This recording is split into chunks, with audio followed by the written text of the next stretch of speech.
Good morning, students, and welcome back to your next class with Abha ma'am. And today we start a new chapter, which is chapter 6, Light and Shadow. So let's just check out what we'll be doing in this chapter. We'll be learning about transparent, translucent, and opaque materials and what are shadows.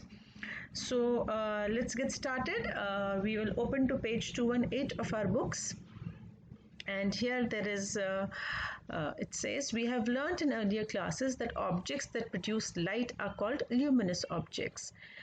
They help us to see the non-luminous objects which do not produce light. So objects which produce their own light, give out their own light, are called luminous objects, whereas objects which do not have their own light are called non-luminous objects. I think you remember we had done this in class 3. So in the picture given below, put a tick mark against luminous objects and a cross mark against non-luminous objects.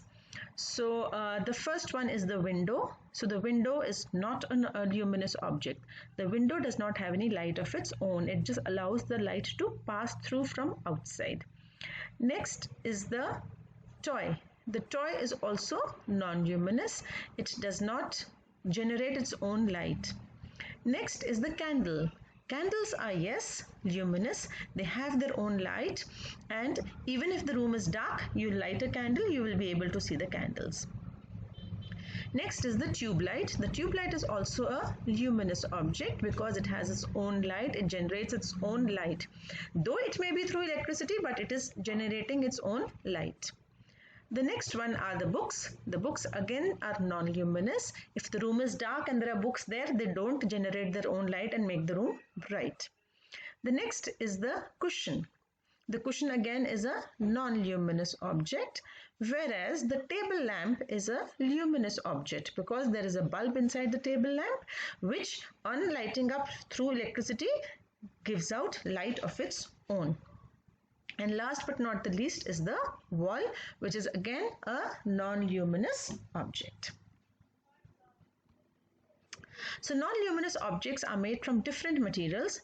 Materials can be grouped on the basis of the amount of light they allow to pass through them. Let us understand this with the help of an activity. Aim to identify different types of materials. Materials required a clear or a see-through plastic cover like the ones you put on your books and notebooks, a sheet of butter paper and an A4 size chart paper. Butter paper is also what you call tracing paper, right? Procedure: take a clear plastic cover, a butter paper and an A4 size chart paper. Ask your friend to stand in front of you. Now try to see your friend through each: the plastic cover, the butter paper and the chart paper. Conclusion: you will be able to see your friend clearly through the clear plastic cover, partially through the butter paper and not at all through the chart paper. So I'll just show you the pictures. See, this is the clear transparent plastic sheet. You can see the fingers through the sheet very clearly. So this is transparent material, clear, absolutely transparent. Very clearly you can see the fingers of the person. This is the butter paper. We also call it tracing paper or butter paper. You can see the fingers but faintly behind the sheet. You can see the fingers partially. And the third is the opaque, which is plain paper. Here you cannot see the hand, part of the hand which is behind the sheet. So this normal white paper is called does not allow any light to pass through it, whereas this allows some light to pass through and this allows complete light to pass through it. So transparent, translucent and opaque materials.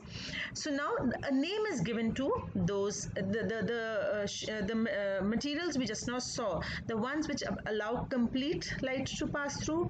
Some allow only part of the light to pass through and some do not allow any light to pass through. So they are given specific names, that is transparent, translucent and opaque.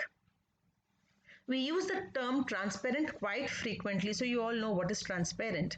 But translucent and opaque are two new terms you're learning this time. So materials that allow light to pass through them completely are called transparent material. Examples of transparent materials are clear glass, clear water and clear plastic sheets. Like if you have glasses on your windows, they are absolutely clear glass and you can see through them through and through. Clear water, clean water kept in a glass, you can see through it. And clear plastic sheet, the sheets, the kind of sheets you put on your notebooks and books, you cover your notebooks and books with them, the transparent sheets. Materials that allow light to pass through them partially, partly, not completely, are called translucent materials. Examples of translucent materials are butter paper, frosted glass and colored glass. Now what is frosted glass? You can see this window over here. It's a kind of milky. Generally bathroom windows are made of frosted glass. So they are made specifically that we want the light to come in, but we don't want people to be able to see through and see what is there inside. So such kind of material is called a frosted glass. So frosted glass is translucent. Even the colored glasses, like you have green colored bottles, you have blue colored bottles, you have plastic materials, or you have file folders which are colored and have a little design on them. So you can see what is the paper inside, but not very clearly. Such materials are called translucent materials. And materials that block, this one, materials that block light or do not allow light to pass through them are called opaque materials. Examples of opaque material are wood, bag and books. You will have so many examples of opaque material around you. Your clothes, your bags, your books, your pencil box, your pencil, your eraser, so many things around you. Most of the things around you are opaque. You will find fewer examples of transparent and translucent material, but most materials are opaque around us. Know the fact. Is mirror a transparent object? It is not, because we cannot see objects on the other side of a mirror, though we can see our own image clearly.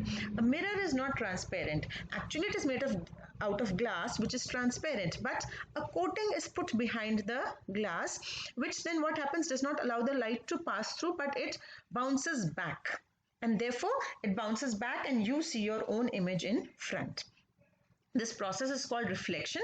You will learn about this in more details in classes 6, 7 and 8.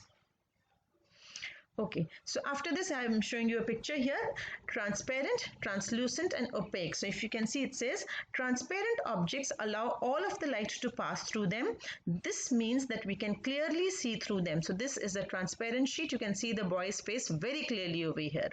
Next is translucent. Translucent objects only allow some light to pass through them. This means that we can partially see through them. You can see the girl's face, but not very clearly. Opaque objects do not allow any light to pass through them. This means that we cannot see through them at all. So in this case, you can see through the paper, you cannot see the boy's face at all. It is completely hidden. So this kind of a material is called a opaque material. And here are some more examples from daily life of transparent, translucent and opaque materials. Like if you can see, this lid is transparent. You can see the design of the table clearly below it. This plastic bag is also transparent. You can see the design of the wood clearly underneath. This is translucent. You can see some things below it, but not very clearly. And this is an opaque object. You cannot see through this at all. So this lid is an opaque lid, whereas this lid is a translucent lid. You must have seen such boxes in the home, and sometimes you can just look from top and identify what mama has kept inside the box. Some more examples of transparent, translucent and opaque. This glass is absolutely see, all three are glasses, but this is absolutely transparent. This is translucent. As I told you, colored bottles, colored sheets, plastic sheets, they are all translucent. And this is your opaque glass. This glass you cannot see through at all through it. Now we have some more examples of transparent, opaque and translucent objects. Eraser obviously is an opaque object. A plastic scale, when it is fresh and brand new, it is transparent. But when you keep using it and it keeps getting scratched and buffed around in your pencil box and thrown around here and there, after some time it becomes translucent. Yes, because lots of scratches and dirt accumulate and then it becomes translucent. A pen, it is an opaque object. A pencil, it is an opaque object. I cannot see through it. A notebook is a opaque object. A single sheet of paper. Now here this is depends on the thickness of the paper. Now this sheet could be, if it is very thin, you may be able to see through it, and sometimes it happens also when the sheet is very thin, you can see what is written on the page below, right? So it depends on the thickness and the color of the material below it. If it is a dark colored material, you'll be able to see through the sheet. If it is a light colored material, you won't be. So I really cannot call it properly opaque also or properly translucent also. It's somewhere in between. Whereas the tracing paper is absolutely translucent. You can very clearly see through it, the design, but not so clearly like a transparent plastic sheet. So you can draw whatever you want to copy. Tracing paper तभी बोलते हैं, we can trace the design from below. And last is a transparent glass. As you can see, it's absolutely transparent, of clear glass. So this is a transparent object. Next is shadows. We know that a shadow is formed when an object is placed in front of a source of light. Let us perform an activity to understand the formation of shadows by transparent, translucent and opaque objects. You must have seen your shadow every day walking. When you are walking, you can see your shadow behind you, in front of you, on the side of you. You keep objects around you. You can see shadows of most objects around you, right? And we also did discuss that the shadow of the earth and the moon are called the eclipses. In the previous chapter, we had discussed this. So activity 2, aim to understand the formation of shadows by transparent, translucent and opaque materials. Materials required are a transparent plastic sheet, a translucent tracing sheet and a cardboard sheet, a torch and a screen. Procedure: take the plastic sheet, the tracing sheet, the cardboard sheet and the torch. Hold the objects one by one in front of the screen and project the light from the torch onto each object from the opposite side. What do you observe? You will see that the opaque cardboard sheet blocks the light completely and hence forms a clear and dark shadow on the screen. The translucent tracing sheet partially blocks the light and thus forms a lighter shadow on the screen. It will form a shadow, but the shadow will not be that dark black. It will be a grayish and a slightly partial shadow. And the last one would be the transparent glass does not block the light from passing through it and hence does not form any shadow. So here's again a picture showing this is the light source. Here you can see this is the light source. Here it is a window of clear glass. Window of clear glass, and this is the image you are getting here. Clear image, right? Here this is a translucent or a green colored glass put into the window, and here you can see greenish colors over here. It's not a very clear image. And last but not the least is a wooden board which is put on the window. Now no light comes in and you get a dark shadow over here. So transparent, translucent and opaque objects. So transparent objects do not cast a shadow. This line you can see is because these 4 lines and these 4 segments you can see is because of this wood which is opaque. Right, this wood is opaque, therefore you can see these lines. Similarly, in your windows you have grills, so you can see the shadow of the grill. If there was no grill, you would just see one big bright patch of light falling on the ground when the sunlight falls through the window. In the translucent, again the opaque objects are forming a dark shadow, but the opaque the translucent material is casting a partial shadow over here. Here opaque, a complete black shadow. From the activity, it is clear that opaque and translucent objects form shadows, whereas transparent objects do not form shadows. Thus, a shadow is a dark region formed by a translucent or an opaque object when it blocks the path of light.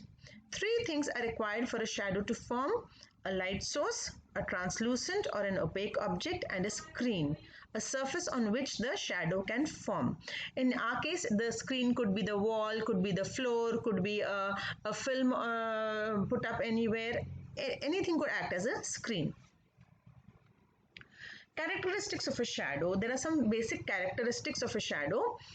These are, a shadow is always formed on the opposite side of the light source. जहाँ भी light source होगा, उसके other side it will be formed. Why? Because the light has to pass through. When it is being blocked, only then on the other side will it form the shadow. A shadow shows only the outline of the shape of the object and not any other details.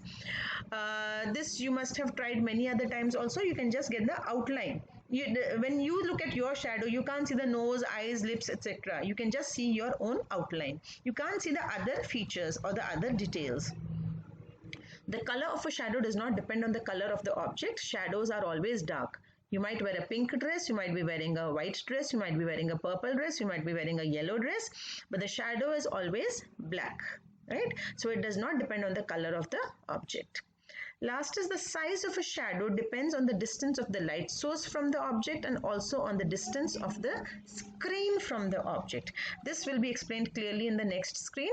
Here, when the light source is close to the object or the screen is away from the object, the size of the shadow increases.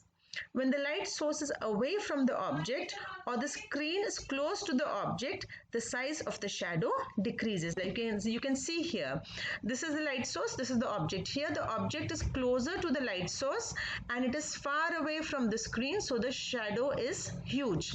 Here the light source is far away from the object and the screen is closer to the object. So here the shadow formed is small. So that is what we see. When the object is closer to the light source or it is far away from the screen, the size of the image is bigger. When the object is further away from the light source and closer to the screen, the size of this is smaller. Next is science in context. The shadow of an object is the longest in the morning and evening and the shortest at noon. This is because the rays of the sun are slanting in the morning and evening and straight above the head at noon. This is something which you have observed every day, day in and day out. Morning and evening your shadows are longer and in the afternoon they are shorter. Right, and I think that's about it for today, and yes, that's all for today, and I will be sending you some question answers also based on this chapter, which you will be writing out in your copies. And for now it is bye from Abha ma'am. Thank you.